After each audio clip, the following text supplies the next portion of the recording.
ఈరోజు పచ్చిమిర్చితో చేస్తాను.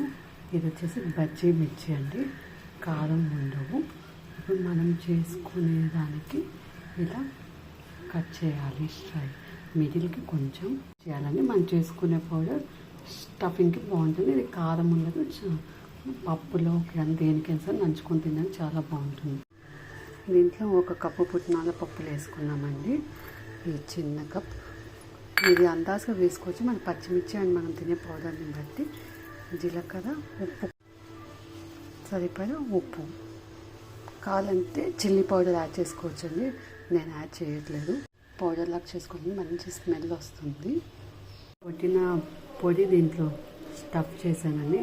ఎక్కువగా స్టఫ్ చేయకండి, లైట్గా స్టఫ్ చేయండి, అంత పొడి బయటికి రాలుతుంది.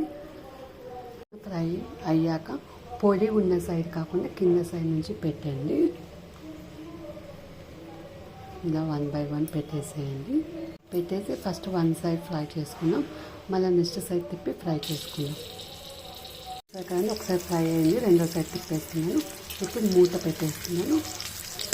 సైడ్ ఫ్రై అవుతుంది, సెకండ్ సైడ్ ఫ్రై అవుతుంది, మెత్తగా అవుతుంది. మూత పెట్టి అని కొంచెం మగ్గినట్టుంది, టేస్ట్ బాగుంది. చూసారు కదండి, ఫ్రై అయ్యింది, ఇలా మెత్తగా వచ్చినట్లు.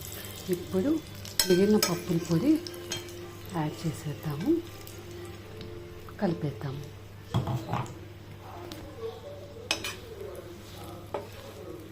అందుకు ఆయిల్ పప్పుల పొడి కోసమే ఎక్కువ వేసానండి. ఇది ఫ్రై అయ్యాక చూపిస్తాను. ఇలా ఫ్రై అయిపోయాక స్టవ్ ఆఫ్ చేయడమే. చాలా బాగుంటుందండి. పప్పులో నంచుకున్న ఉత్త అన్నం, ఉత్త మిర్చి తిన్న చాలా ట్రై చేసి మీకు ఎలా కుదిరిందో కామెంట్ చేయండి.